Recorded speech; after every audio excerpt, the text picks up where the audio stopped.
I'm Sophia Samuel, and this is my project inspired by Chandra Mohatni's paper Under Western Eyes and Sarah Ahmed's paper Bringing Feminist Theory Home. I chose these two papers was because Chandra's paper is very relevant to my life. A lot of my family are third world women living in a Western world under the Western feminist view. And in this project, you will see just that. You will even see that my third world family members also perpetrate a lot of the ideas that these Western feminists have about what third world women are like. And I chose Sarah Ahmed's paper because she highlights that being a feminist is a movement. This is a movement, and it's a change in our life that we have to make. And she also takes account for intersectionality, the validity and the importance of our experiences individually. No matter race, sexuality, level of income, class. And the fact that we all can still participate in this change. Which Ahmed argues can be generated and explored in the home, not just in academic spaces. In this mindset. And in this video, you will see that there is a lot of different mindsets, and I try to get a very diverse group of people. So I hope you really enjoy this video and this production that went on, because it means a lot to me, because these people mean a lot to me, and the fact that we can still all come together is wonderful. It's beautiful, and it's something that I'm really proud of. And yeah. Ranjan Manoranjan, uncle of Sophia, came from Sri Lanka. I'm a Tamil Sri Lankan, born in Sri Lanka, came to America when I was 27 and been here since then. Everybody, my name is Mitchell Samuel. I'm Sophia's brother. I'm a neuroscience major at The Ohio State University. I'm a senior. I'm a Tamil Sri Lankan. Not from Sri Lanka, I'm from Columbus, Ohio. Hello, my name is Jennifer Grand-Pierre. I'm a homemaker, stay-at-home mom. I am Caucasian. I'm born and raised in America from the west side of Cleveland, Ohio. My family is descendants from Sweden and Poland. My name is Geeta Samuel. I am Sophia's mom, and I am 50 years old. And I was born in Chicago, but I am. My parents were actually first generation immigrants here from India. So I am a pharmacist. Ranjan, born in Colombo, Sri Lanka, and I'm a Tamil. My name is Jean-Luc Grand-Pierre. I am an African-American male. I am Canadian and American. Grew up in Canada. Both my parents immigrated from Haiti, so that is my background. And I am currently a broadcaster for a sports team and a real estate agent. I'm the aunt of Sophia Samuel. I was born in Jaffna, Sri Lanka, but raised in the United States, in Upper Arlington specifically. And I'm an attorney. Sophia's grandma, and we are born in Jaffna, Sri Lanka, and we are Tamils, and we moved here in 1971, and we are retired now. I am Roger Clements. I am Sophia's uncle. I was born in Indiana, and I now live in New Albany, Ohio. I'm a manager in IT. My name is Ari Clements. I'm a junior attending New Albany High School. I'm 16 years old, and I was born and been raised in New Albany, Ohio. So we've come to our open discussion. The first question is, what is the third world woman? I'm not being set up to look dumb here. Yeah, what's the third world woman? Like country?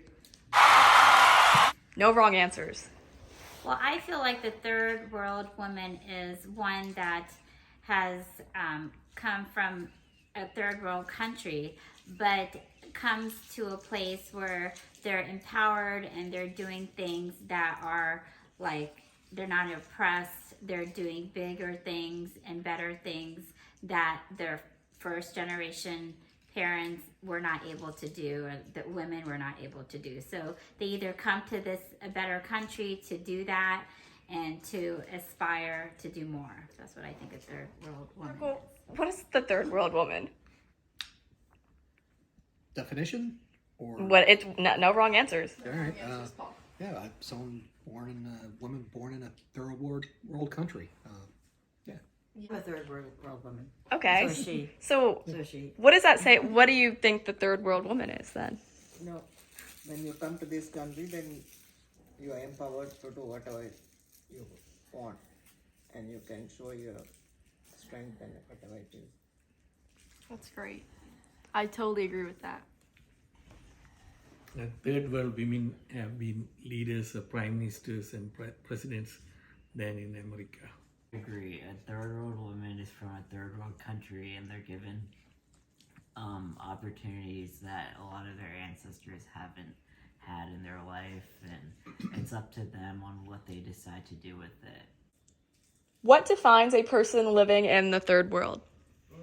What defines a person living in a third world? Specifically a woman.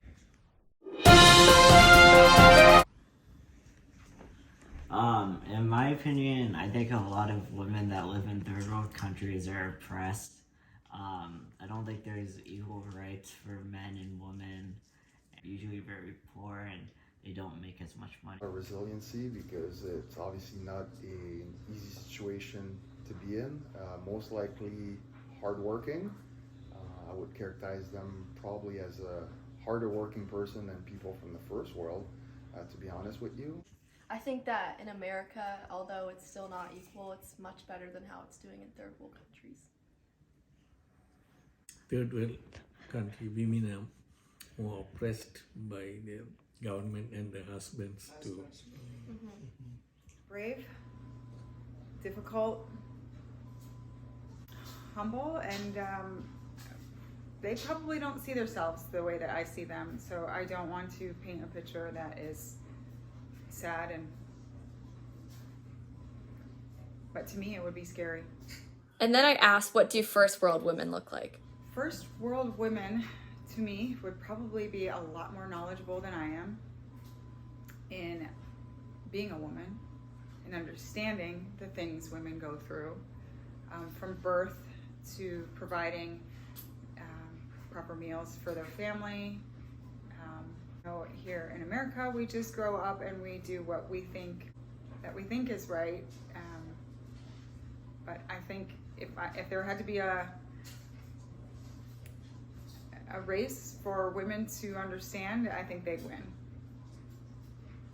I'm going to ask you, if you have your phone, to show me a picture of what a third world woman looks like.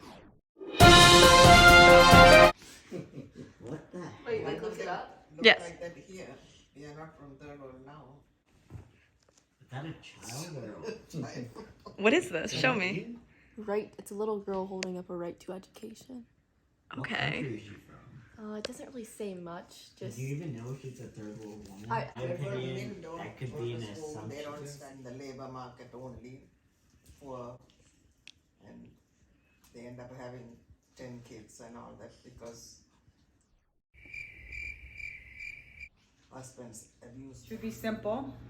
She wouldn't be caught up in the things we're caught up in, and she'd be happy. Right, my picture of a third world woman would be someone that most likely wakes up extremely early in the morning to take care of her family, whether it is walking miles and miles to a market or to a water source to bring back to her family. And I would think probably motherhood is a big part of it, as somehow they seem to produce more children than people in the first world. It's a typical Indian third world woman. So, who created the category of first world, second world, third world? I said that. Probably first maybe the United Nations.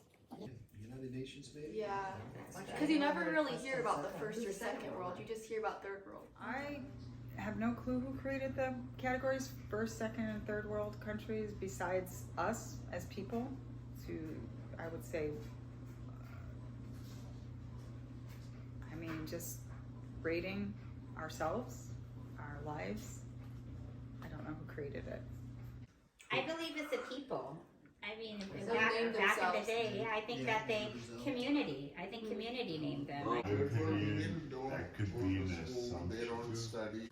I included this clip of my grandma, who is a proud third world woman, to show that even our own people in our categories help perpetuate these ideas and these stereotypes that keep us classified in these categories that our own people and people around us give us. So it's our job to break the cycle. That government came in, but I think community in a whole named people and separated people. Do we think that the idea of a third world woman is a toxic mentality because other women in, let's say, first world countries can just have as limited opportunities? No. I think that gives them the right to say they're a third world country because that's empowerment. That's saying that I came from nothing and now I am something. So the U.S. woman that says that they have everything, they do, but they may not have had the struggle that a third world woman had, and that's empowering. And Yeah, that's true. That's true. Yeah, like I look at grandma's story as empowering because she had like no money and she like raised 3 kids and now we all have better lives because of what she did for this family. Yeah, thanks grandma. Thanks, Grandma. My grandma. And grandma. Yeah, the grandma was Grandpa gave me everything, you know, that's why. yeah, the grandma held the house. What do we think feminism is?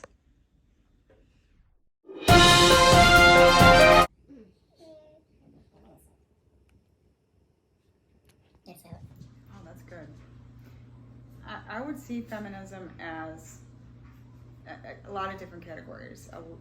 It's a lot of different, you could have a panel of 10 of us up here and we'd all have a different opinion.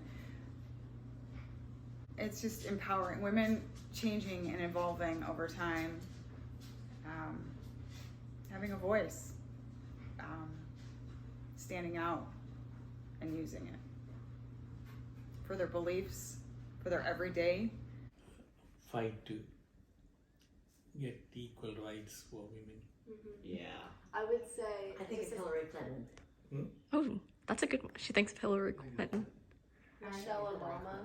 Oprah. Not being afraid to stand for women empowerment. She had the education behind, even though she was also Feminism is basically a movement, a group of women or men that are trying to empower women more than they have traditionally in our world.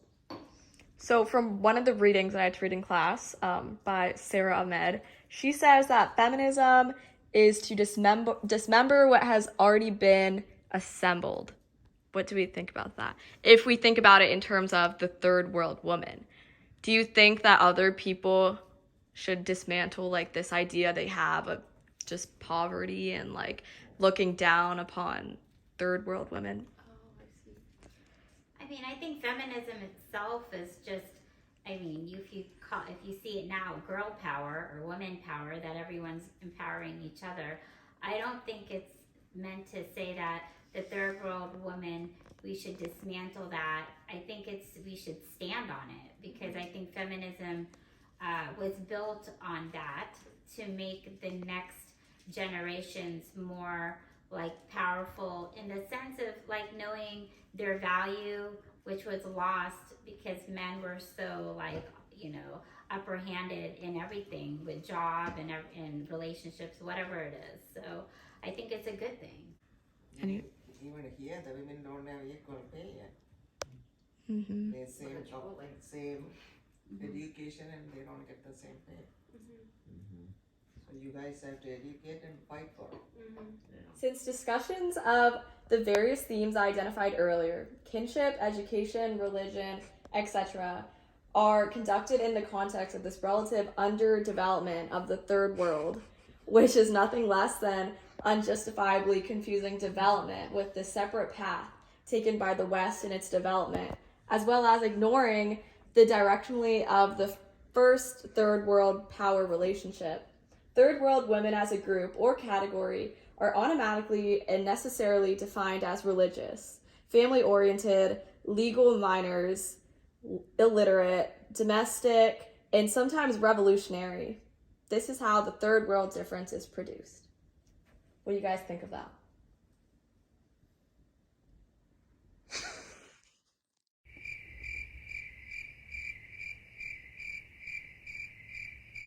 You think culture? I think culture can be oppressing too.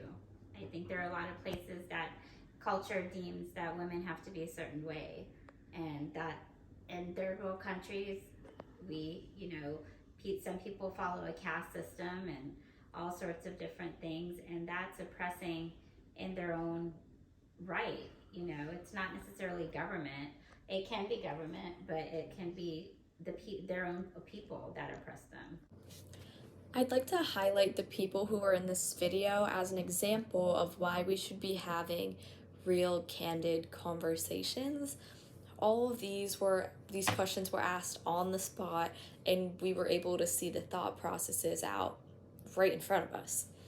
I think it's important to have these open conversations, or even to just bring up these topics, because as feminists, and to have the feminist mindset is to dismantle these stereotypes or these ways of thinking that put borders around us and put frames around women that don't acknowledge that we still want equality and that we still can overcome obstacles that are put onto us because of society. It takes a lot of bravery and strength to have these conversations, because nowadays a lot of things just become political or they become taboo, and it shouldn't be that way, because in order to change the system and in order to make our country better, we need to acknowledge what's wrong and have conversations about it.